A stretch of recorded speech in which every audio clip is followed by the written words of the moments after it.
Hi hello నమస్తే welcome to our channel. నేను సౌజన్య. City surroundings లో ఏ హైవే వైపు కనుక ఇన్వెస్ట్మెంట్ పెడితే రియల్ ఎస్టేట్ లో అప్రిసియేషన్ అనేది తొందరగా వస్తుంది. ఇంకొకటి ఏ హైవేలో పెడితే ఎప్పుడు అప్రిసియేషన్ వచ్చేటువంటి అవకాశం ఉంది. ఈ అంశాలకు సంబంధించి మరిన్ని విషయాలు మనతో షేర్ చేసుకోవడానికి ఈ రోజు మనతో పాటు ఉన్నారు real estate expert Sanju Naik ఉన్నారు. వారితో మాట్లాడదాం. హాయ్ అండి. అంటే రియల్ ఎస్టేట్ పరంగా ఆలోచించుకున్నట్లయితే ఇన్వెస్ట్మెంట్ ఏ హైవే వైపు పెడితే ఎన్ని సంవత్సరాల తర్వాత అప్రిసియేషన్ వస్తుంది అంటారు? వండర్ఫుల్. ఇప్పుడు అందరూ కూడా రెగ్యులర్ గా అడిగే క్వశ్చన్ ఇదే. ప్రతి ఒక్కరికి అందరికి ఏంటంటే ఎక్కడ హైవేలో ఇన్వెస్ట్మెంట్ చేస్తే బాగుంటుంది, ఈ రోజు ఒక 10 లక్షలు 20 లక్షలు ఇన్వెస్ట్మెంట్ చేస్తే రిటర్న్ ఆన్ ఇన్వెస్ట్మెంట్ ఎక్కడైతే బాగుంటుంది అని చెప్పి రెగ్యులర్ గా చాలా మంది అడుగుతూ ఉన్నారు. సో ఇన్వెస్ట్మెంట్ చేసేటప్పుడు ఏంటంటే అందరికి తెలుసు 3 things very important. First very important purpose, అంటే ఎందుకోసం మనం ఇన్వెస్ట్మెంట్ చేస్తున్నాం అన్నది వెరీ వెరీ ఇంపార్టెంట్. ఐదర్ పిల్లల ఎడ్యుకేషన్ కోసమా, మ్యారేజెస్ కోసమా, లేదంటే రిటైర్మెంట్ తర్వాత లైఫ్ కోసమా అన్నది ఒక క్లియర్ కట్ ఉండాలి మనకి. పర్పస్ దేనికోసం మనం అసలు ఇన్వెస్ట్మెంట్ చేస్తున్నాం, లేదా డబ్బు నుంచి డబ్బు సృష్టించడానికి వెల్త్ క్రియేషన్ కోసం చేస్తున్నాం అన్నది పర్పస్ అనేది very very important. Second very important ఏంటంటే మనం ఇన్వెస్ట్మెంట్ చేయాలనుకుంటున్నప్పుడు మన దగ్గర బడ్జెట్ ఎంత ఉంది అన్నది చూసుకోవాలి. సో బడ్జెట్ ఎంత ఉందంటే మన దగ్గర ఎంత ఇన్వెస్ట్మెంట్ ఉందో ఆ ఇన్వెస్ట్మెంట్ లో ఎక్కడ వస్తుంది అన్నది మనకి ఎప్పుడు తెలుస్తుంది అంటే మనం ఎంత పెట్టగలుగుతామో, మన కెపాసిటీ ఎంత ఉందో దాన్ని బట్టే మనం ఇన్వెస్ట్మెంట్ చేయగలుగుతాం. సో బడ్జెట్ అనేది సెకండ్ వెరీ వెరీ ఇంపార్టెంట్. తర్వాత థర్డ్ వెరీ ఇంపార్టెంట్ ఏంటంటే అంటే ఒకటి బడ్జెట్ ఉంది, సెకండ్ ఏంటంటే పర్పస్ కూడా క్లియర్ ఉంది. అన్నిటికంటే ఇంపార్టెంట్ మీరు అడిగిన క్వశ్చన్ ఎంత టైంలో డబల్ అవుతుంది లేదా ఎంత టైంలో మంచి అప్రిషియేషన్ వస్తుంది అంటే రిటర్న్ ఆన్ ఇన్వెస్ట్మెంట్ అనేది మనం పెట్టే పెట్టుబడిని బేస్ చేసుకొని పెరగడంతో పాటు మన పర్పస్తో పాటు మనం ఎంతైతే ఇన్వెస్ట్మెంట్ చేస్తున్నామో ఆ ఇన్వెస్ట్మెంట్ ఎన్ని రేట్లు పెరగాలన్నది మనం ఎంత టైం వెయిట్ చేస్తే దాన్ని బేస్ చేసుకొని రేట్స్ అనేది పెరుగుతుంది. వడ్డీ కూడా ఓవర్ నైట్ లో పెరగదు. చక్రవడ్డీ పెరగాలి, కంపౌండింగ్ ఇంట్రెస్ట్ అంటారు కదా. సో కంపౌండింగ్ అనేది ఎప్పుడు అవుతుంది అంటే ఎంత ఎక్కువ టైం వెయిట్ చేస్తే అంత ఎక్కువ కంపౌండింగ్ అవుతుంది. సో భూమి మీద ఇన్వెస్ట్మెంట్ చేసేటప్పుడు ఈ 3 పారామీటర్ని చెక్ చేసుకుని మనం ఫస్ట్ ఇన్వెస్ట్మెంట్ చేయాలి. సెకండ్ ఏంటంటే మనం హైవేస్, చాలాసార్లు చెప్పిన వెరీ వెరీ ఇంపార్టెంట్ పాయింట్ ఒకటే, ఎక్కడ రియల్ ఎస్టేట్ బాగా గ్రోత్ అవుతుంది, ఎక్కడ మనకి రియల్ ఎస్టేట్ ఖచ్చితంగా పుంజుకుంటుంది అంటే ఎక్కడైతే కనెక్టివిటీస్ బాగుంటాయో, అంటే ట్రాన్స్పోర్టేషన్ ఫెసిలిటీ మంచిగా ఉండాలి. ట్రాన్స్పోర్టేషన్ ఫెసిలిటీ ఒక్కటి మంచిగా ఉంటే గ్యారంటీగా అక్కడ ఆటోమేటిక్గా ఇండస్ట్రీస్ వస్తాయి, ఎంప్లాయ్మెంట్ అనేది వస్తుంది. సో ట్రాన్స్పోర్టేషన్ అనేది మేజర్ రోల్ ప్లే చేస్తుంది ఎక్కడైనా సరే, ఏ హైవే కానీ ఏ రూట్ అయినా కానీ డెవలప్మెంట్ అవడానికి. So minimum 4 lines 6 lines 8 lines. So and ఇంకొకటి ఏంటంటే కనెక్టింగ్ ఉండాలి. అంటే ఒక ఏరియాలో మనం ఒక హైవేలో ఇన్వెస్ట్మెంట్ చేస్తున్నామంటే ఈ హైవే ఒక 4-5 డిస్ట్రిక్ట్స్ ని కానీ లేదా స్టేట్స్ ని కానీ కలిపే విధంగా ఉండే హైవేస్ అయితే అద్భుతంగా ఉంటుంది. దానికి ఎక్కువ డిమాండ్ ఉంటుంది ఎప్పుడైనా. అంటే సిటీలో ఇటు విజయవాడ హైవే ఎక్కువగా వెహికల్స్ ఫ్లో ఉంటుంది, అటు ఇటు విజయవాడ నుంచి హైదరాబాద్ వచ్చే వాళ్ళు కూడా ఎక్కువ ఉంటారు. ఇంకొకటి శ్రీశైలం ఒకటి ఉంది, వరంగల్ ఉంది, అండ్ బెంగళూరు అండ్ ముంబై, ఇలా 5 హైవేస్ ఉన్నాయి కదా.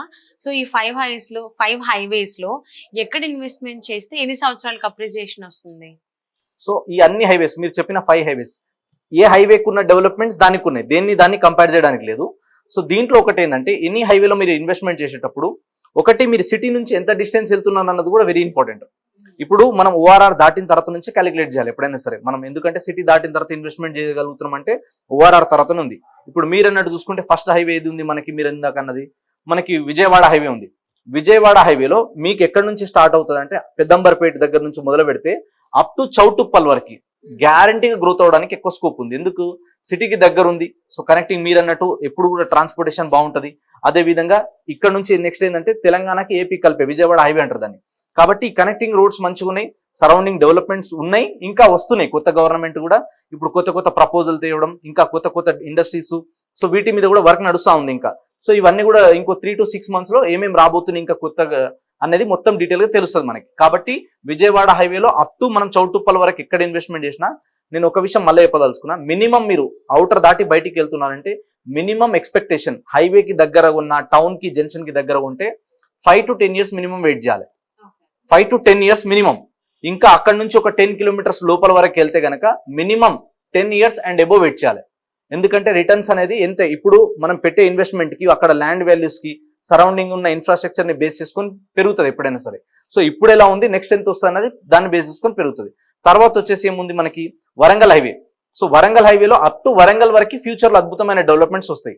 కానీ ఇప్పుడున్న ప్రజెంట్ లొకేషన్ లో తీసుకుంటే మనకి అప్ టు మనకి జనగాం, ఆలేరు ఆ ఏరియా ఉందో ఆలేరు వరకు ఎక్కువ స్కోప్ ఉంది ఇప్పుడు ప్రెసెంట్లీ. సో చాలా మంది ఆలేరు వరకు వెళ్తున్నారు. సో ఆ రూట్లలో కూడా ఎక్కడ మనం ఇన్వెస్ట్మెంట్ చేసినా మినిమం ఒక 10 years అబోవ్ వెయిట్ చేయాలి. ఎక్కడైతే కొన్ని కాలనీస్ కి, కొన్ని టౌన్స్ కి, కొన్ని ఇమ్మీడియట్ గా ఇల్లు కట్టుకొని ఉండే విధంగా, లేదా తొందరగా ఇల్లు ఇక్కడ రావడానికి ఆప్షన్ ఉన్నాయి కదా, అలాంటి కొన్ని ఏరియాలలో కొంచెం తొందరగా కూడా పెరగవచ్చు. దీని తర్వాత చూసుకుంటే మనకి Mumbai highway. So Mumbai highway గురించి కొత్తగా చెప్పాల్సిన అవసరం లేదు. అది ముంబైని కనెక్ట్ చేసే రోడ్, పెద్ద రోడ్ అది ఇండియాలో. ఒకటి బెంగళూరు హైవే, ఇంకోటి Mumbai highway. So Mumbai highway ఏంటంటే మనకి క్యాపిటల్ సిటీ అనేది మనకి ఏదైనా ఉంది అంటే ఇండియా మొత్తంలో ముంబై నుంచి ఎక్కువ ఉంటుంది. సో ముంబైని కనెక్ట్ చేసే రోడ్ కాబట్టి అప్ టు జహీరాబాద్ వరకు ఈ రూట్ లో చూసుకుంటే సంగారెడ్డి వరకు ఆల్రెడీ 20,000 పైన ఉంది. మినిమం 25,000, 30,000 ఆ రేంజ్ లో మినిమం గజం ఉంది. సో సంగారెడ్డి దాటిన తర్వాత నెక్స్ట్ ఇప్పుడు బుదేరా నుంచి నెక్స్ట్ ఎక్కడ దాకా అంటే జహీరాబాద్ వరకు ఎక్కువ గ్రోత్ ఉంది ఇప్పుడు స్కోప్ కి. సో ఈ ఏరియాలో ఎక్కడ ఇన్వెస్ట్మెంట్ చేసినా సరే, హైవేలలో తీసుకుంటే ఇప్పుడు మినిమం గజం ఎంత ఉంది, 15,000 కంటే ఎక్కువ ఉంది. అంతకన్నా తక్కువ ఎక్కడ లేదు హైవేలలో.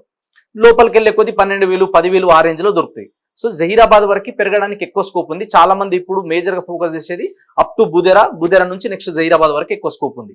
దీని తర్వాత బెంగళూరు హైవే, ఇది స్పెషల్ గా చెప్పుకోవాలి మనం. బెంగళూరు హైవేకు ఉన్న మేజర్ అడ్వాంటేజెస్ ఏమున్నాయి అంటే కనెక్టివిటీ, రోడ్స్ మంచిగా ఉన్నాయి. అంటే రోడ్ కనెక్టివిటీ బాగుంది, ఎయిర్పోర్ట్ కి దగ్గర ఉంది. Third very important, railway connectivity. Tirupati, Chennai, Bengaluru వెళ్ళే చాలా వరకు ట్రైన్స్ అన్ని కూడా అక్కడ నుంచి వెళ్ళడం. సింగిల్ ట్రాక్ కాస్త ఇప్పుడు డబల్ ట్రాక్ అయిపోయింది.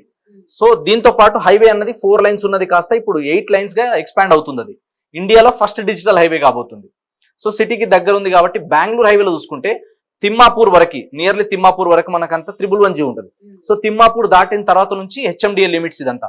సో అక్కడ నుంచి స్టార్ట్ చేసుకుంటే మనకి అప్ టు షాద్నగర్ వరకు మంచి డిమాండ్ ఉంది. అలా ఎక్కడ హైవేలలో తీసుకుంటే హైవే బిట్ మినిమం 20,000, 25,000 ఆ రేంజ్ లో మినిమం ఉంది.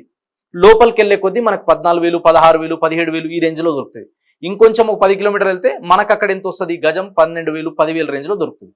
అప్ టు మనం ఎక్కడ దాకా అంటే అప్ టు షాద్నగర్ నుంచి జడ్చర్ల వరకు అద్భుతంగా ఉంటుంది నెక్స్ట్ 10 years. సో ఈ ఏరియాలో చూసుకుంటే మనకి హైవేకు అయితే 20,000 ఎబో ఉన్నాయి. కొన్ని ఏరియాలో 18,000, 16,000 కూడా దొరుకుతాయి. దీని తర్వాత హైవే నుంచి లోపలికి వెళ్తే మీరు షాద్నగర్ లోపు ఎక్కడ తీసుకున్నా కూడా మినిమం మీకు 14,000 దొరుకుతుంది ఒక హైవే నుంచి 3-5 కిలోమీటర్ డిస్టెన్స్ లో. అది దాటిన తర్వాత మనకి బాలానగర్ నుంచి జడ్చర్ల రేంజ్ లో చూసుకుంటే అక్కడ మీకు కొంచెం తక్కువ ప్రైస్ లో దొరుకుతుంది. ఈ ఏరియాలో అప్ టు జడ్చర్ల వరకు ఎక్కడ ఇన్వెస్ట్మెంట్ చేసినా ఫ్యూచర్ లో అద్భుతమైన రిటర్న్స్ వస్తాయి. దీని తర్వాత తీసుకుంటే మనకి ఇంకొక హైవే ఏముంది అంటే ఇప్పుడు షాబాద్ అనేది కొత్తగా ట్రెండ్ అవుతుంది మళ్ళీ.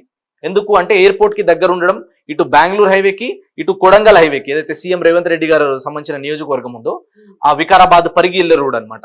సో రెండింటికి మధ్యలో ఉంటుంది. అంటే ఈ రూట్ లో చూసుకుంటే బెంగళూరు హైవేలో షాద్నగర్ మంచి హాట్ కేక్. దీని తర్వాత ఇక్కడ చూసుకుంటే మనకి చేవెళ్ళ అనేది మంచి హాట్ కేక్. మళ్ళీ చేవెళ్ళ అనేది పెద్ద ఏరియా. సో చేవెళ్ళకి ఇటు షాద్నగర్ కి మధ్యలో ఉండే ఏరియా ఏదైనా ఉంది అంటే అది షాబాద్.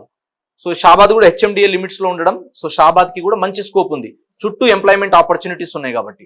సో ఈ హైవేలలో ఎక్కడ ఇన్వెస్ట్మెంట్ చేసినా మీరు HMDAలో కానీ DTCPలో కానీ ఇన్వెస్ట్మెంట్ చేసేటప్పుడు మినిమం ఒక 10 years వెయిట్ చేయాలి. ఇప్పుడు ఎందుకంటే మార్కెట్ కండిషన్ ఏమైనా చేంజెస్ అయినా, గవర్నమెంట్ ఏదైనా చేంజెస్ వచ్చినా, లేదా అన్ఎక్స్పెక్టెడ్ ఏదో కోవిడ్ లాంటిది ఇంకేదైనా వచ్చినా కూడా మినిమం మనం స్టేబుల్ గా ఉండాలి. మనం పెట్టిన పెట్టుబడికి మంచి రిటర్న్ రావాలంటే 5 to 10 years మినిమం వెయిట్ చేయాలి. ఎవరన్నా మీకు 5 years కంటే బిలోనే మీరు తక్కువ టైంలోనే డబల్ అయిపోతుంది, ట్రిపుల్ అయిపోతుంది, ఇలా మీరు 10 లక్షలు పెట్టండి, 30 లక్షలు తీసుకోండి నెక్స్ట్ ఎలక్షన్ వరకు అంటారు. అన్ని చోట్ల అన్ని సార్లు పాసిబుల్ అవ్వదు.